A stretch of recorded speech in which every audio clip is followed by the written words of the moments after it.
ഞാനും എൻ്റെ അനിയനും എൻ്റെ ഉമ്മ നമ്മളൊരു രസമുള്ള ബ്യൂട്ടിഫുൾ കുടുംബം. ദയവ് ചെയ്തിട്ട് അതിനെ ആരും എല്ലാരും കൂടിയിട്ട് ഞമ്മക്കുള്ളിൽ എന്തിനാ തല്ലുണ്ടാക്കിക്കുന്നത്? ഈ പത്രസമ്മേളനം കഴിഞ്ഞതോടെ ആ ബ്യൂട്ടിഫുൾ ഫാമിലിയുടെ ഔന്നത്യവും ലോകം തിരിച്ചറിഞ്ഞു. ജാതിമത ചിന്തകൾ ഒന്നും ഏഴയലത്ത് പോലും കടന്നു വരാതെ ഒരു കുടുംബം പോലെ കണ്ട് സ്നേഹിക്കുന്ന മലബാറിലെ മുസ്ലിം ജനതയുടെ പരിച്ഛേദവും ലോകം കണ്ടു.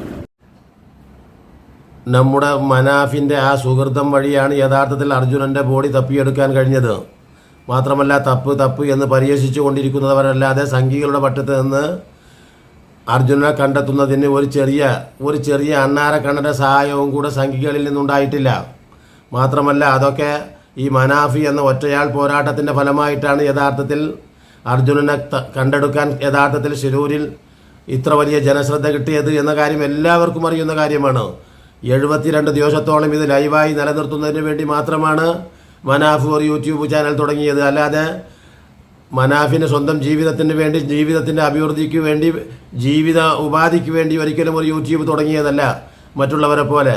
മറിച്ച് ഈ വിഷയം ലൈവായി നിലനിർത്തി അർജുനൻ്റെ പ്രശ്നത്തിലൊരു പരിഹാരമുണ്ടാക്കി അർജുനൻ്റെ ബോഡിയെങ്കിലും കിട്ടി, ആ കുടുംബത്തിന് ഒരു ഇൻഷൂറിൻ്റെ പരിരക്ഷ കിട്ടി, നഷ്ടപരിഹാരം കിട്ടി, ആ അർജുനൻ്റെ ഭാര്യയ്ക്ക് ഒരു ജോലി കിട്ടി.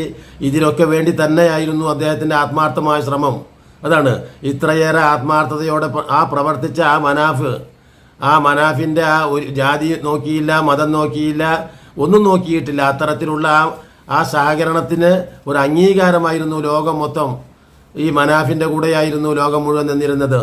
അതുകൊണ്ട് തന്നെ ഈ കേരളത്തിൻ്റെ, പ്രബുദ്ധ കേരളത്തിൻ്റെ ശ്രേയസ് വാനോളം ഉയർന്ന ദിവസങ്ങൾ ആയിരുന്നു അതിനെ മുഴുവൻ തല്ലിക്കെടുത്തിയത്. യഥാർത്ഥത്തിൽ ഈ അളിയൻ എന്ന സംഖ്യയുടെ ഇടപെടൽ കൊണ്ട് നടത്തിയിട്ടുള്ള പത്രസമ്മേളനമാണ്. ആലോചിച്ച് നോക്കൂ. അതിൽ ഏറ്റവും നന്ദി കെട്ട വാക്കുകളാണ് അതിൽ പ്രയോഗിച്ചത്. മാത്രമല്ല അതിൽ രേഖകൾ എന്ന് കാണിക്കുന്നത് നമ്മളൊക്കെ പണ്ട് സിനിമയിലൊക്കെ കണ്ടതുപോലെ ശങ്കരാടിയുടെ രേഖ കാണിക്കുന്നു എന്ന് പറഞ്ഞ രേഖകൾ മാത്രമാണ് അതിൽ കാണിച്ചിട്ടുള്ളത്. അല്ലാതെ അതൊന്നും അടിസ്ഥാനപരമായ ഒരു രേഖയോ അല്ല, അതങ്ങനെ ഒരു കുറ്റപ്പെടുത്തേണ്ട രേഖയോ അല്ല. അതാണ് ഇപ്പോൾ പ്രതിപട്ടികയിൽ നിന്ന് മനാഫിനെ ഒഴിവാക്കിയിരിക്കുന്നു എന്നത്. ആ പോലീസിൻ്റെ ഇതുവരെ പോലീസ് എന്തെങ്കിലും അങ്ങോട്ട് പറയുമ്പോഴത്തേക്ക് അവിടെ പോലീസ് കേസെടുക്കുക എന്നൊരു രീതിയാണോ ലോകത്ത് വേണ്ടത്? ആരെങ്കിലും ഒരു പരാതി അങ്ങോട്ട് കൊടുക്കുന്നതോടുകൂടെ എന്നാൽ പിന്നെ എല്ലാവരും കടലിൽ തീപിടിച്ചിരിക്കുന്നു എന്ന് പറഞ്ഞാൽ ഉടനെ കേസെടുത്ത് കടലിനെ ജയിലിലിടുക എന്ന് പറയുന്നത് പോലെ വെറുതെ എങ്കിലും ഒരു കേസ് പറഞ്ഞാലും അങ്ങോട്ട് ഇതിനാണ് ഒരു ക്രമസമാധാന പാലകർ സമൂഹത്തിൽ ക്രമസമാധാനം കൂടുതൽ വഷളാക്കുന്നതിന് വേണ്ടിയാണ് ഇന്നത്തെ പോലീസ് ശ്രമിക്കുന്നത്. അതാണ് യഥാർത്ഥത്തിൽ പെട്ടെന്ന് തന്നെ ആ കേസെടുത്ത് അതുകൊണ്ട് വീണ്ടും അത് അർജുനൻ്റെ കുടുംബത്തിന് അത് വലിയൊരു എന്താ പറയുക, സമൂഹത്തിൽ വീണ്ടും സ്കോർ താഴുകയും അതോടൊപ്പം മനാഫിൻ്റെ സ്കോർ ഉയരുകയും ചെയ്തു. വീണ്ടും ഇതിലൊക്കെ അസൂയ പൂണ്ട് വീണ്ടും സംഘികൾ കളിക്കുന്നുണ്ട് എന്നാണ് അറിയുന്നത്.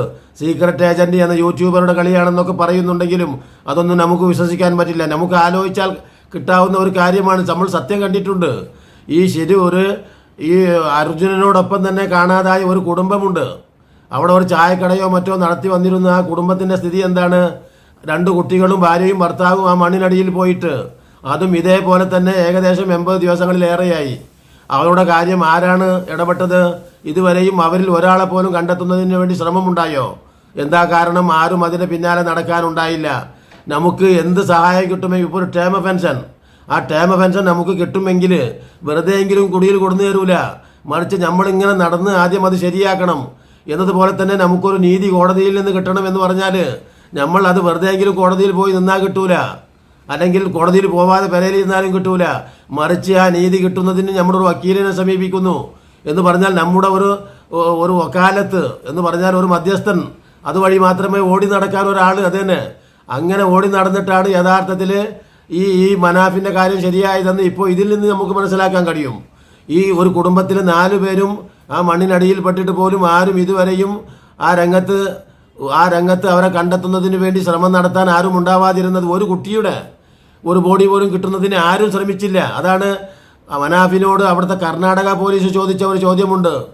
നിങ്ങളുടെ ആരാണ് യഥാർത്ഥത്തിൽ അർജുൻ? നിങ്ങളുടെ ബന്ധുവാണോ? ഒരിക്കലുമല്ല, ഞങ്ങളുടെ ഡ്രൈവറാണ്, അത് ഞങ്ങളുടെ ഒരു സഹോദരനാണെന്നാണ് പറഞ്ഞത്. എന്തിനാ നിങ്ങൾ ഇത്ര കഷ്ടപ്പെടുന്നത് അയാളെ ബോഡിക്ക് വേണ്ടി? അത് മറക്കൂ എന്നാണ് പറഞ്ഞത്. മനാഫ് അത് മറന്നില്ല.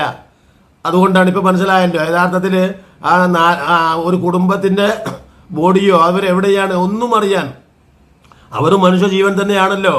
യഥാർത്ഥത്തിൽ അവർക്ക് വേണ്ടി ആരും പ്രയത്നിക്കാനും പ്രവർത്തിക്കാനും അത് ടെലികാസ്റ്റ് ചെയ്ത് ലൈവായി നിലനിർത്താനും ഒരിക്കലും കഴിഞ്ഞില്ല. മാത്രമല്ല അത് കർണാടക സ്വദേശികളാണ്.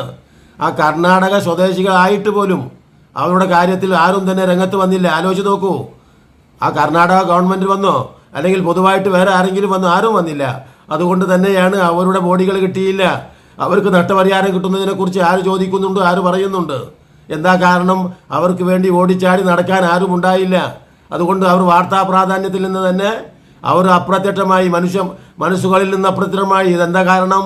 അവരെ ലൈവായി നിലനിർത്തി കൊണ്ടുവരാൻ ഒരു ശക്തിയും ഒരു വ്യക്തിയും ഉണ്ടായിരുന്നില്ല. മനാഫ് ആവട്ടെ ഈ അർജുനൻ്റെ കാര്യത്തിൽ 72 ദിവസത്തോളം മഴയും വെയിലും കൊണ്ട് ഒരു ഭ്രാന്തനെ പോലെ ഓടി നടക്കുകയായിരുന്നു. കർണാടക പോലീസുമായി ഏറ്റുമുട്ടി അവിടുത്തെ മറ്റുള്ള മേഖലകളിലൊക്കെ അന്നവും വെള്ളവും ഇല്ലാതെ എന്ന് നമ്മൾ പറയുന്നത് പോലെ കഴിഞ്ഞുകൂടിയതിൻ്റെ ഫലം കിട്ടിയത് തന്നെ. അതുകൊണ്ട് തന്നെ ആ കുടുംബത്തിൽ നിന്ന് നന്ദികേട് അനുഭവിക്കുകയും ചെയ്തു. പക്ഷേ ദൈവസഹായത്താൽ അദ്ദേഹത്തിന് ഇന്ന് വാനോളം ഉയർന്ന അവസ്ഥ ഉണ്ടായിരിക്കുകയും ഇപ്പോൾ വിചാരിച്ചതുപോലെ അദ്ദേഹത്തെ അറസ്റ്റ് ചെയ്ത് കൊണ്ടുപോയി മഹദനിയുടെ അവസ്ഥ വരും എന്ന് ഭയപ്പെട്ട്, പക്ഷേ ഇന്ന് അതൊന്നുമില്ല. അദ്ദേഹം പ്രതിപട്ടികയിൽ നിന്ന് ഒഴിവാക്കി എന്ന ഒരു സന്തോഷ വാർത്തയാണ് ഇപ്പോൾ നമ്മൾ കേൾക്കുന്നത് എന്ന് പറഞ്ഞുകൊണ്ട് ഇനിയും നല്ല നല്ല വീഡിയോകളുമായി നിങ്ങളെ കണ്ടുമുട്ടുന്നത് വരെ നിങ്ങൾക്ക് നന്ദി.